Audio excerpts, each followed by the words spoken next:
जी नमस्कार दोस्तों, मैं एडवोकेट विजय कुमार राय आपका अपने यूट्यूब चैनल के माध्यम से हार्दिक स्वागत और अभिनंदन करता हूं। मैं रोजाना की भांति आपके समक्ष law legal justice legal awareness के तहत नए नए कानून विषयों पर परिचर्चा करने के लिए तत्पर और तैयार रहता हूं।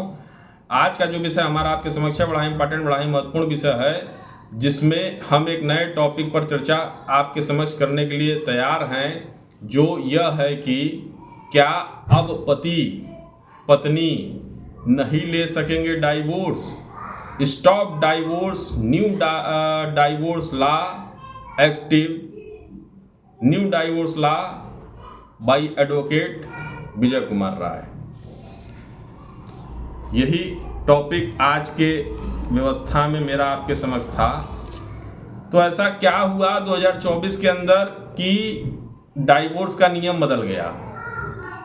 ऐसा क्या हुआ 2024 1 जुलाई 2024 से जो नया कानून हमारा लागू हुआ, उसमें ऐसी कौन सी बात हो गई कि किसी को नहीं मिलेगा डाइवोर्स। ऐसा क्या हुआ कि 1 जुलाई 2024 से प्रतिबंध लगाया गया डाइवोर्स पर कि अब कोई पति पत्नी डाइवोर्स नहीं ले पाएगा। इसको जानने के लिए वीडियो को अंत तक देखना पड़ेगा। वीडियो को अंत तक देखिए, और जब तक आप वीडियो को अंत तक नहीं देखिएगा तब तक आप बात को नहीं समझ पाइएगा, कहाँ की बात कहाँ हो रही। और यदि आपने वीडियो को अंत तक नहीं देखा तो आप नहीं समझ पाएंगे कि डाइवोर्स के बाबत कोर्ट ने इस तरीके का आदेश क्यों दिया। तो इसके लिए आपको वीडियो को अंत तक देखना होगा। आप इसको देखिए, तभी बातें आपको समझ में आएंगी। तो जैसा कि हम लोग जानते हैं कि मैट्रिमोनियल डिस्प्यूट होने पर, जनरली डाइवोर्स का मैट्रिमोनियल डिस्प्यूट होने पर, डाइवोर्स की व्यवस्था में दो ही प्रकार का डाइवोर्स होता है। एक तो होता है म्यूचुअल, एक होता है कंटेस्टेड। म्यूचुअल की बात करिएगा तो सहमति से तलाक।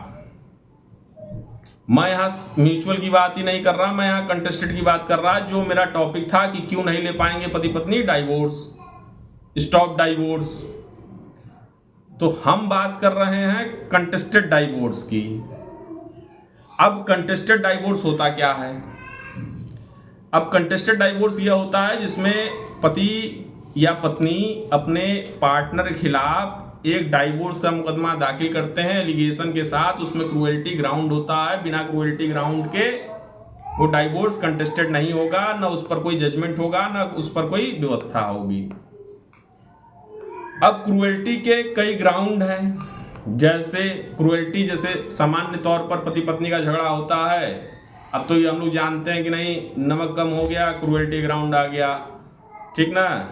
हालांकि ऐसा छोटी छोटी बातों को लेकर क्रूएल्टी ग्राउंड नहीं बना सकते आप। क्रूएल्टी वाकई होना चाहिए। अब ये नहीं कि नमक कम हो गया तो इसको आप क्रूएल्टी मान लीजिएगा। पानी पत्नी नहीं दी, प्यास लगी, क्रूएल्टी मान लीजिएगा। भूख लगी, पत्नी खाना नहीं दे रही तो इसको क्रूएल्टी मान लीजिएगा। कपड़ा प्रेस आपका नहीं है, आपको ऑफिस जाना है, उसको क्रूएल्टी मान लीजिएगा। पत्नी बाहर जा रही, आपने पैसा नहीं दिया, पत्नी ने कह दिया कि नहीं आप पैसा नहीं दे रहे, तो इसको क्रूएल्टी मान लीजिएगा। तो कहने का मतलब छोटी छोटी बातों क्रूएल्टी नहीं मान सकते। क्रूएल्टी का एक विशेष व्यवस्था है जिसमें आपकी मानसिक और शारीरिक रूप से क्षति हो रही हो। और इसी पर हाई कोर्ट इलाहाबाद का फैसला है कि अब पति पत्नी नहीं ले पाएंगे डाइवोर्स। क्यों नहीं ले पाएंगे, उसके पीछे कारण उन्होंने बताया कि यदि जहां कोई मैट्रिमोनियल डिस्प्यूट होने पर पति पत्नी छोटी छोटी बातों को लेकर डाइवोर्स का मुकदमा दाखिल करा रहे, तो ऐसे कंडीशन में डाइवोर्स नहीं होगा। डाइवोर्स के लिए क्रूएल्टी ग्राउंड मस्ट है। क्रूएल्टी होनी चाहिए, उसके सापेक्ष में एविडेंस होना चाहिए कि हाँ वाकई क्रूएल्टी हुई। क्रूएल्टी क्या क्या है, क्रूएल्टी कैसे आप सिद्ध करोगे कि हाँ हमारी पत्नी, हमारे पति ने हमारे साथ क्रूएल्टी की। क्रूएल्टी का ग्राउंड यह है कि आप यदि शारीरिक व्यवस्था में हैं, पति पत्नी के तौर पर हैं, आपकी पत्नी शारीरिक संबंध नहीं बना रही, है क्रूएल्टी है। आपकी पत्नी धर्म का पालन नहीं कर रही, ये क्रूएल्टी है। आपकी पत्नी आपके माता पिता की सेवा टहल नहीं कर रही, ये क्रूएल्टी है। आपकी पत्नी एक दूसरी व्यवस्था को निभा रही जिसमें आपके परिवार को छोड़कर दूसरी व्यवस्था को फॉलो अप कर रही, ये क्रूएल्टी है।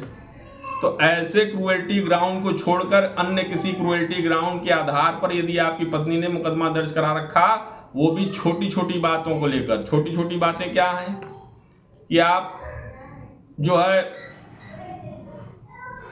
घुमाने नहीं ले जा रहा है, पिज्जा नहीं लेके आए, बर्गर नहीं लेके आए, चाउमीन नहीं खिलाया, डोसा नहीं खिलाया, गोलगप्पा नहीं खिलाया, ये कोई क्रूएल्टी ग्राउंड नहीं है। हाँ, ये इच्छा है, इच्छा की पूर्ति है कि हाँ हमको घुमाने ले चलिए। अरे ठीक है भैया, घुमाने ले चलेंगे। हाँ, हमको पिज्जा खिला दीजिए। ठीक है भैया, खिला देंगे। लेकिन अब इस आधार पर कि पति पिज्जा नहीं खिला रहा तो ये क्रूएल्टी ग्राउंड के आधार पर पत्नी डाइवोर्स डाल देगी, ये असंभव, ये नहीं होगा। तो ऐसे छोटी छोटे ग्राउंडों के आधार पर क्रूएल्टी बताते हुए यदि पत्नी ने या पति ने मुकदमा दर्ज करा रखा, तो ऐसे कंडीशन में उसे क्रूएल्टी नहीं मान के डाइवोर्स नहीं दिया कोर्ट ने। इलाहाबाद हाई कोर्ट का फैसला है, उसमें कोर्ट ने सेपरेशन कर दिया कि आप ठीक है अलग अलग रहो, लेकिन डाइवोर्स नहीं दिया। और केस लॉ भी मैं आपको बता दे रहा हूं, केस लॉ है नेहा चतुर्वेदी बनाम रोहित चतुर्वेदी। हालांकि पति ने मुकदमा दाखिल किया तो यहाँ नेहा नहीं पहले आएंगे, यहाँ आएंगे रोहित चतुर्वेदी बनाम नेहा चतुर्वेदी। अपील नंबर है 295 ऑफ 200 3/11/2023 का यह फैसला है, और यह फैसला इलाहाबाद हाई कोर्ट का है। अब इसको इस तरीके से समझ लीजिए कि आपकी पत्नी अब डाइवोर्स नहीं लेगी, पति डाइवोर्स नहीं लेगा। छोटी छोटी बातों को लेकर जो क्रूएल्टी ग्राउंड इन्होंने बना दिया, उन ग्राउंडों के आधार पर अब डाइवोर्स होना असंभव है। अगर आप डाइवोर्स के लिए गए तो कोर्ट सेपरेशन कर देगी, सेपरेट कर देगी, अलग अलग रहिए, कोई मतलब इस चीज का नहीं। यही हमारे आज के सापेक्ष में आपके समक्ष वीडियो था। आप इसे लाइक सब्सक्राइब जरूर करें ताकि फिर एक नई वीडियो के साथ मैं एडवोकेट विजय कुमार राय आपके समक्ष प्रस्तुत हो सकूं। जय हिंद, जय भारत।